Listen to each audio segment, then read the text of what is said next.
Okay, so I have completely seam sealed all of the welds after I cleaned them with a wire brush.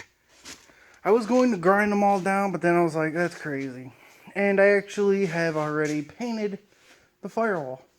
Boss wanted to go flat, but I decided not to. Now, we won't seam seal the inside of the floor area because we actually use a sound deadener sealer in there. So that's not going to happen. But I've been trying to avoid showing you the firewall. You can see I got it all taped off and everything to keep the windshield. But I went gloss black. My boss wanted to go flat black. Flat black. I went gloss. I think it looks better. Everything back in here was gloss. The original firewall was gloss, so I went back gloss, and I think that was the right way to go.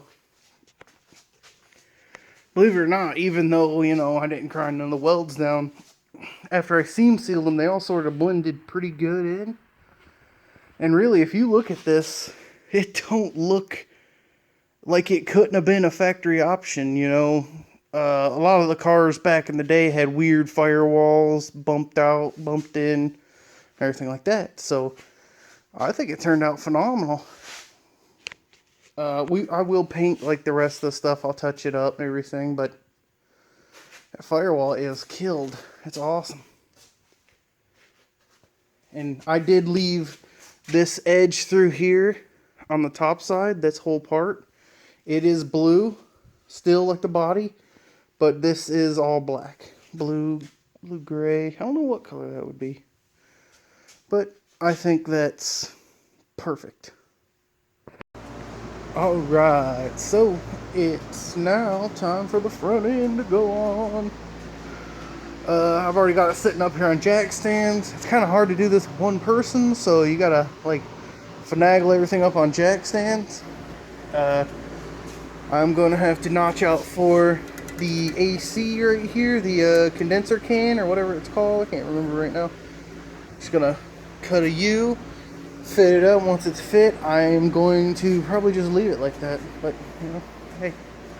Over here, I was expecting this side to be a lot more difficult. And what I meant was, I really thought this would have to have been cut for and a bunch of other things, but it just looks like the only thing that's going to have to be cut for is this right here.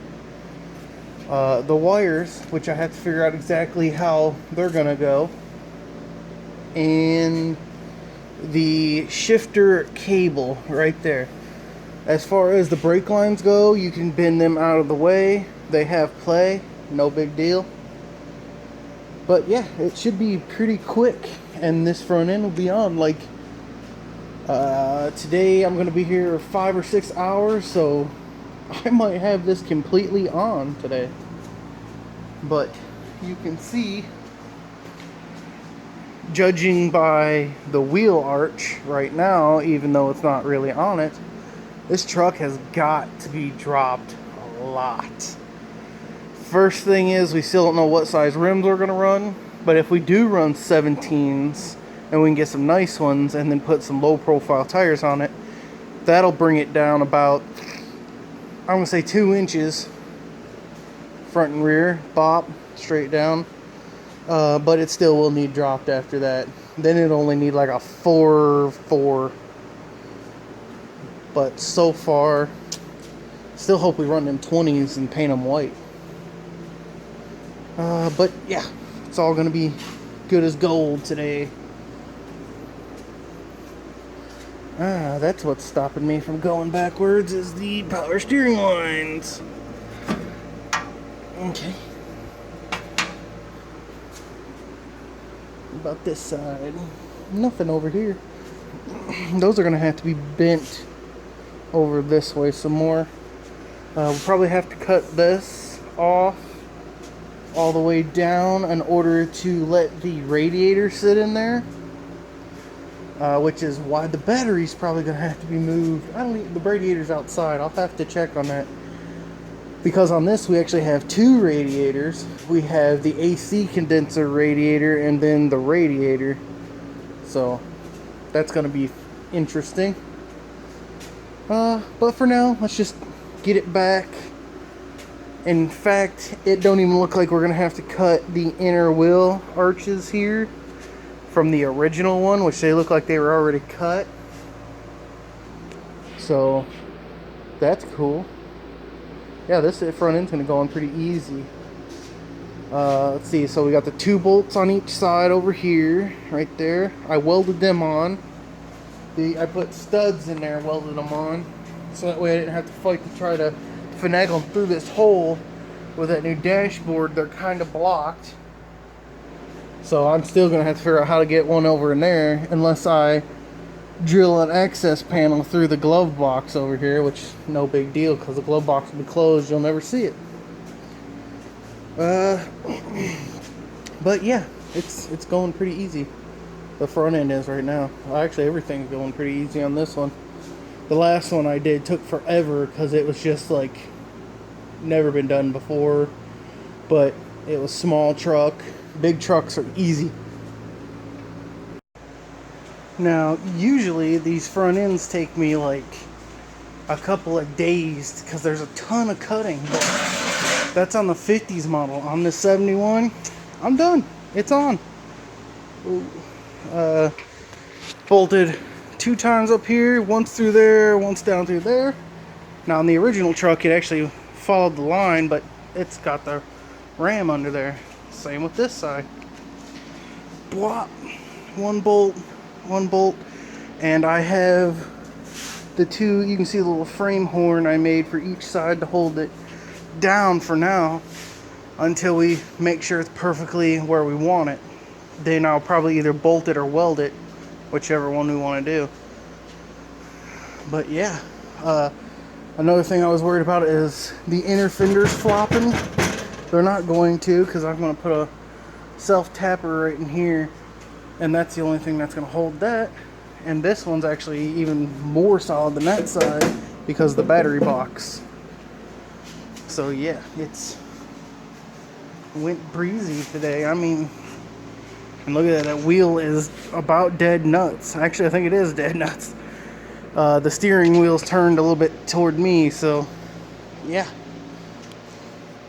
Now, the next thing is radiator and AC condenser, which is going to be a little bit tougher on the Dodge, considering the radiator is normal, but the AC condenser on the Ram is just like a smaller radiator. So I don't know how we're going to do that yet. I don't know if we're going to cut this out and move it over further that way, because we can't really cut this out. It's got the battery box. So I don't know if we could stack them.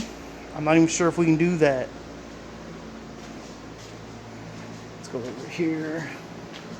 Oh man, that thing's huge. Yeah, that's going to be a major problem. Oh man. I mean, if we were to move the battery to the back, we could probably even cut literally out to here on both sides, and then push the radiator further this way and the cooling further that way. I'm gonna take some measurements real quick. Okay, so I think I know what the best solution's probably going to be.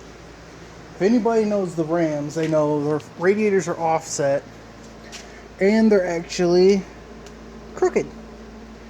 And that's to actually make room for both of them. So what I think we should do, let me see if I can get a wax pencil here. Sorry, I'm disorganized when I'm working on stuff. But the best thing would probably be to come all the way out to the fender on top and bottom. Like that on both sides, which means doing away with the battery up front, moving it to the rear.